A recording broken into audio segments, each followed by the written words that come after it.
أعوذ بالله من الشيطان الرجيم بسم الله الرحمن الرحيم ولقد أرسلنا موسى بآياتنا أن أخرج قومك من الظلمات إلى النور وذكرهم بأيام الله إن في ذلك لآيات لكل صبار شكور وإذ قال موسى لقومه اذكروا نعمة الله عليكم إذ أنجاكم من آل فرعون يسومونكم سوء العذاب ويذبحون أبناءكم ويستحيون نساءكم وفي ذلكم بلاء من ربكم عظيم وإذ تأذن ربكم لئن شكرتم لأزيدنكم ولئن كفرتم إن عذابي لشديد وقال موسى إن تكفروا أنتم ومن في الأرض جميعا فإن الله لغني حميد ألم يأتكم نبأ الذين من قبلكم قوم نوح وعاد وثمود والذين من بعدهم لا يعلمهم إن الله جاءتهم رسلهم بالبينات فردوا أيديهم في أفواههم وقالوا إنا كفرنا بما أرسلتم به وإنا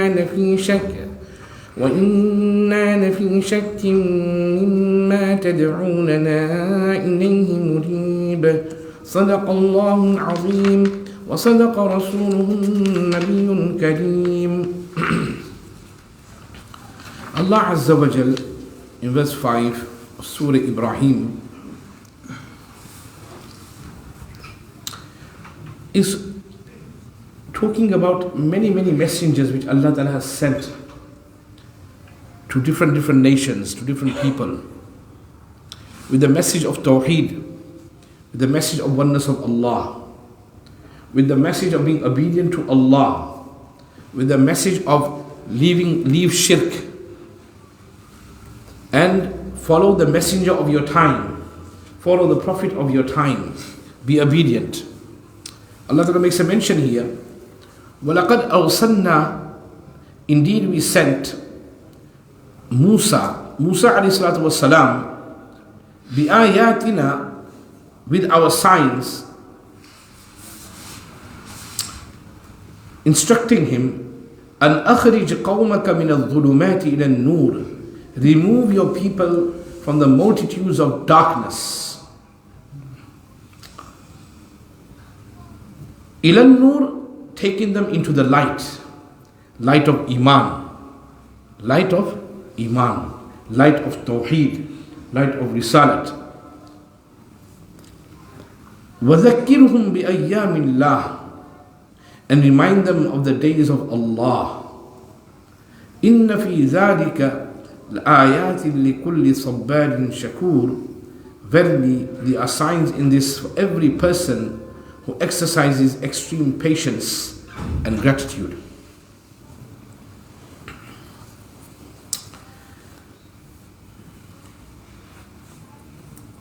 The Banu Israel, after arriving in Egypt during the time of Hazrat Yusuf alayhi salatu was salam, the Banu Israel was subjected to extreme torture for approximately 400 years by the Egyptian pharaohs and the Egyptian kings. 400 years they were going through torture, persecution. Hazrat Musa alayhi salatu was salam lived among the Egyptians for 30 years and with the people of Madian for 10 years. Musa alayhi salatu was salam understood the language of the Banu Israel, as the Hebrew language, which is called Ibrani Zaban, as well as that of the Egyptians as well.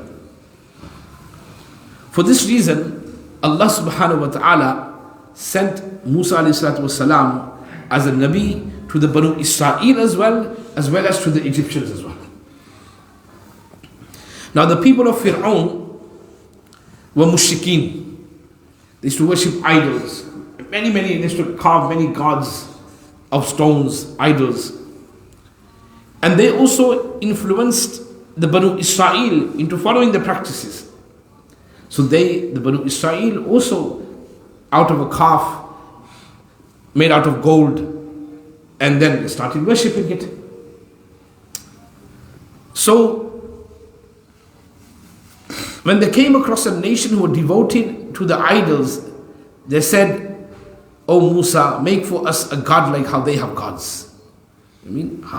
So for this reason, Allah instructed Musa والسلام, remove your people from the multitudes of darkness and thereupon. And what is that? In the Qur'an Kareem, when Allah Ta'ala talks about darkness, He's talking about kufr, shirk, sin, guna. These are darkness. Even sin is regarded as darkness. That's why one hadith, very famous hadith, that when a person commits a sin, a black dot appears in the heart. And if they don't do tawbah and they commit another sin, another black dot appears in the heart. And if they don't do tawbah and they continue sinning, another black dot. So slowly what happens, due to constant sinning and no tawbah, no repentance, no regret, no remorse, the heart becomes so black, that is darkness. And when that heart reaches that state, where now, unfortunately, the whole heart has become black, okay, what happens? The punishment from Allah Ta'ala comes. And what is that punishment? That punishment is that particular individual slowly loses the ability to accept the truth. No matter how much nasihat you give, how much advice you give, because of constant sinning and arrogance towards sinning and stubbornness towards sinning, not ready to listen to anyone, and then slowly the heart comes to that state where Allah mentions in the first few verses of Surah Baqarah, خَتَمَ اللَّهُ عَلَىٰ قُلُوبِهِمْ وَعَلَىٰ سَمْعِهِمْ. Allah sealed their hearts and their ears. Now no truth goes through anymore. No truth they can understand from the heart. No truth can they hear. وَعَلَىٰ أَبْصَارِهِمْ غِشَاوَةٌ. And upon the eyes there is a veil, parda, they cannot even see the truth anymore. That's why Allah says, وَلَهُمْ عَذَابٌ عَظِيمٌ. That is the punishment itself.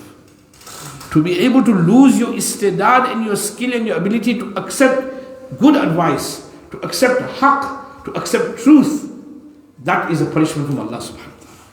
And why? Because of dhulumat. Dhulumat of sin, dhulumat of guna, dhulumat, Allahu Akbar, of disobedience to Almighty Allah subhanahu wa ta'ala. That is a darkness where the heart becomes so dark. And that can be also supported by another verse of the Qur'an Kareem, Bal Rana. Rana ala qulubihim ma kanu yaksibun. Their hearts have become rusted. In Urdu they call it zang. In Arabic they call it rana. The hearts have become rusted due to their amals and bad deeds. So the way we live our life has an effect on our heart. What is the physical heart? If you have a very unhealthy lifestyle, cholesterol, this, that, whatever, and you have heart problems and heart issues, spinning to the spiritual world. In the spiritual world, there is also the ruhaniyat. It has an impact as well. Constant sinning, constant guna, constant lying, disobedience, Allah, unfortunately, and then that person, unfortunately, it has an effect on the spiritual heart that becomes all dark as well. Becomes rusted. The only way to take that rust away is dhikr of Allah subhanahu wa ta'ala. Remembrance of Allah. Or going to gatherings where there's remembrance of Allah. Or go in the company of such people who remember Allah subhanahu wa ta'ala. Pious people, sohbat. That is very, very important. Sohbat is very, very important.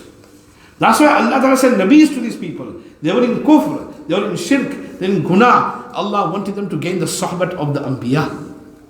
And then, subhanallah, the sohbat in the company of the prophets. So that they could benefit and they could be of the most highest level of human beings. And those people throughout history who have taken lessons and heed and advice from the anbiya and the prophets, subhanallah, they became, subhanallah, the great human beings of their time. Great human beings of the time. And those people who rejected the ta'aleem and the teachings of the prophets of the time, they are the most degraded. That's why the Banu Israel here has been mentioned, that they time and time again would reject the words of Allah, follow their own desires. Allah Akbar.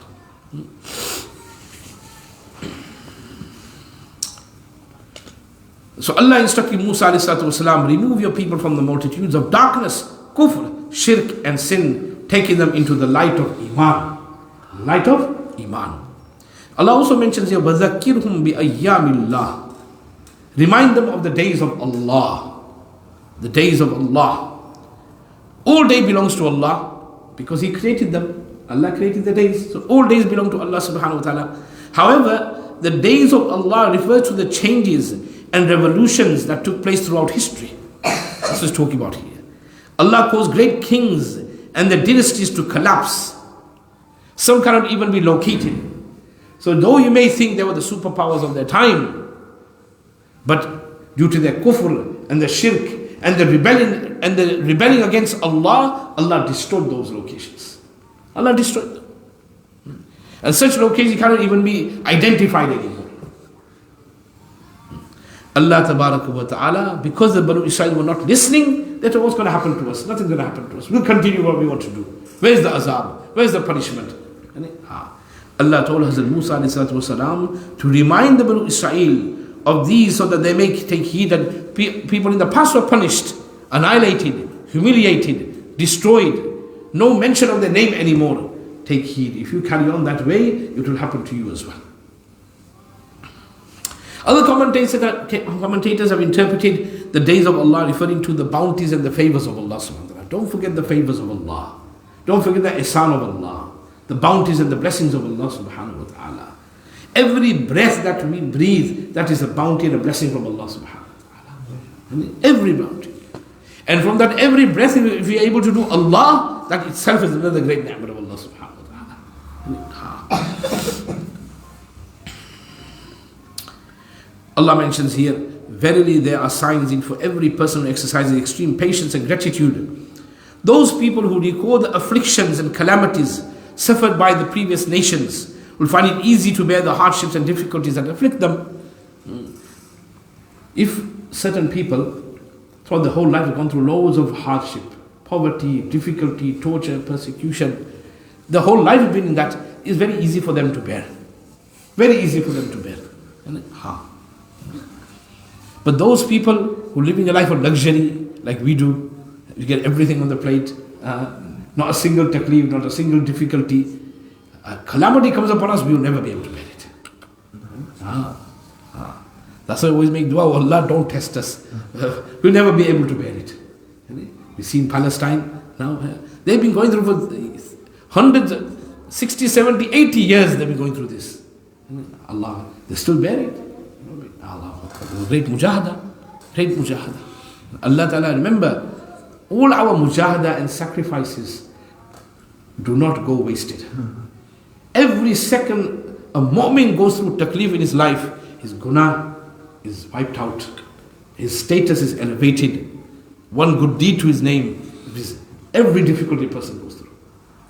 Even in that hadith mentions, even to that extent, when a person, a Bariba mentioned this hadith before, is going to look for something in his pocket, in the right pocket, and he could not find it. So he went through to the left pocket. That bit of difficulty he went through, inconvenience, Allah rewards him for that as well. Allah forgives sins as well. Allah elevates the status as well. That's why Allah is mentioning here, these are signs for those who exercise extreme patience. And there are those people who go through so much hardship that their patience is on another level. We think we got it worse. We got nothing. Allah Akbar. So after going through all these difficulties, when Allah favors them with all these blessings and bounties and ni'mats and victory, they'll be able to be grateful more to Allah subhanahu wa ta'ala, because they went through so much suffering and now they're going through ease. Allahu Akbar. Sometimes people may even have to go through suffering all their life in the dunya. But don't be despondent, because remember, our focus is on the hereafter. So those who go through so much difficulty throughout this world, even then bear this in mind. This at the end of the day, when we depart from this world, is it the end? No, it's not. Then there's the akhirah, there's the hereafter. So those who go through so much difficulty and hardship in this dunya, right, even until death, Even if they had to get martyred, bear this in mind, subhanAllah, the ni'mas of Jannah await those people. فَإِنَّ مَعَ الْعُسْرِ يُسْرًا. After taklif and calamity and difficulty, there is ease. Either you have ease in the dunya, if not in the dunya, definitely in the akhirah, in the hereafter. That's why Prophet ﷺ always mentioned, sometime when Sahaba would come and complain, Ya Rasulullah, we're going through so much difficulty. He said, don't worry about it. أَشَدُّ النَّاسِ بَلَاءً الْأَنْبِيَاءُ ثُمَّ الْأَمْثَلُ فَالْأَمْثَلُ. Among the people who went through the most severest difficulty are the Anbiya alayhi salatu. And then those people who are more closest to Anbiya in their Iman, in their Aqidah, in their Qurbani, in their sacrifices, in their Amal, in their deeds, subhanAllah, they'll go through all those challenges as well. They'll go through all those challenges as well. So just because we have a very happy and comfort life, that doesn't mean that we will accept it. Only Allah Ta'ala knows. That doesn't mean we should ask for taklif and difficulty. No, we should not ask for taklif and difficulty as well. If it comes, we do sabr. And we maintain our relationship with Allah subhanahu wa ta'ala. And we go through good times and favorable conditions. We should do the shukr of Allah. We should be grateful to Allah subhanahu wa ta'ala. Further, Allah Ta'ala makes a mention. Because the Banu Israel were rebelling, so Allah mentions here, وَإِذْ قَالَ مُوسَى لِقَوْمِ. Recall the time when Musa told his people, the Banu Israel, اذكروا نعمة الله عليكم. Recall Allah's bounties on you. When? أنجاكم من آل فرعون. When He rescued you from the people of Fir'aun. You are rebelling? Have you forgotten the favors? He was torturing you. O Banu Israel, He was torturing you, persecuting you. Allahu Akbar. Allah mentions of the whole punishment as well and the torture. من آل فرعون يسومونكم سوء العذاب. Who are inflicted a severe punishment on you. By what? What did Fir'aun do to the Banu Israel? يذبحون أبناءكم. Slaughtering your sons. He was afraid that someone's going to take his kingdom. So every newborn baby boy killed them. Every newborn baby killed them. Allah. In every gully, in every alleyway, newborn baby used to be slaughtered by the command of Fir'aun. We think we got it. This was happening. Allah is reminding us that this has happened. And this happened to the Banu Israel and they've forgotten Allah. They became rebellious. So Allah Ta'ala is saying, Musa ﷺ, remind them. Remember what were you at before, what happened to you, how Allah Ta'ala saved you. وَيُذَبِّحُونَ أَبْنَاءَكُمْ وَيَسْتَحْيُونَ نِسَاءَكُمْ. And keeping your daughters alive. Zahir, he was going to keep their daughters alive for what? Did I benefit from them? Take work from them, physical work, and many other work he took from them. He tortured them as well. وَفِي ذَلِكُمْ بَلَاءٌ مِّن رَبِّكُمْ عَظِيمٌ. In this was a great trial from your Rabb, from your Lord. It's a test. Bala. It's a test. Do they stay steadfast upon deen and Allah, or they start rebelling and turning away? Allahu Akbar.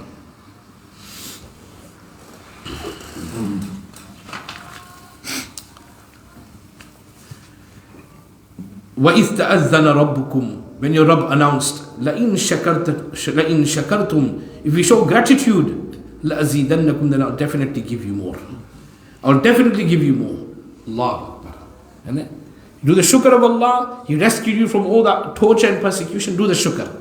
Allah will give you more. Allah will give you more in the sense of wealth, prosperity, happiness, joy. Allah will increase everything you have. Or giving more could also mean Allah grant barakah in what you already have.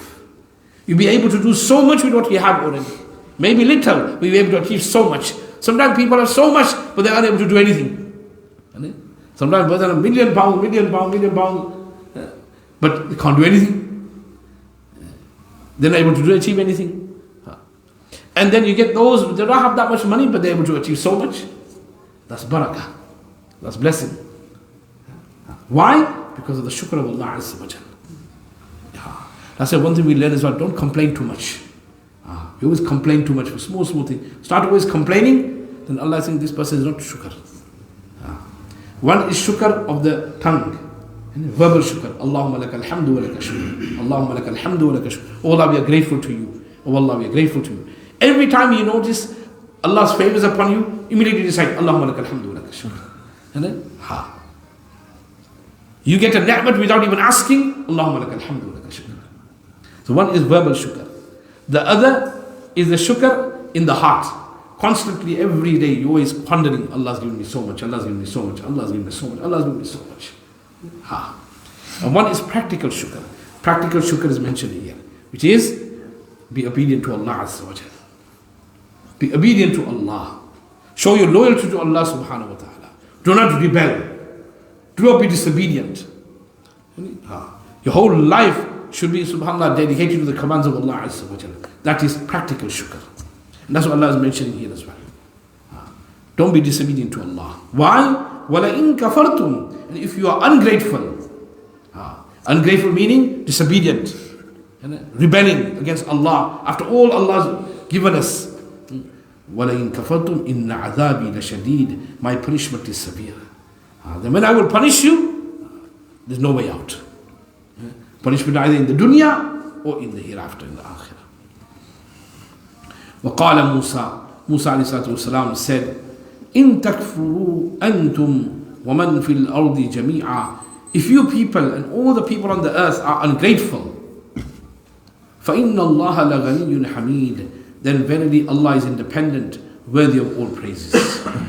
Meaning Allah is saying here, subhanallah, that when a person becomes grateful to Allah subhanahu wa ta'ala, and there is a shukr of Allah, either verbal, in the heart, or practical as well, it benefits him himself. He's benefiting himself. Allah does not require gratitude.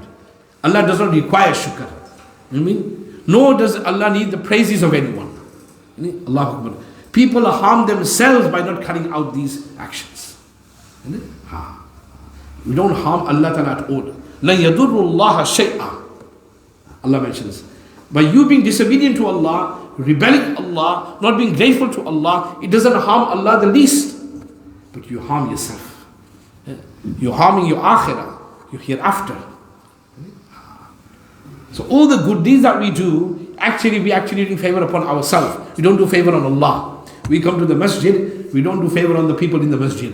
We don't do favor on Allah, we do favor upon ourselves.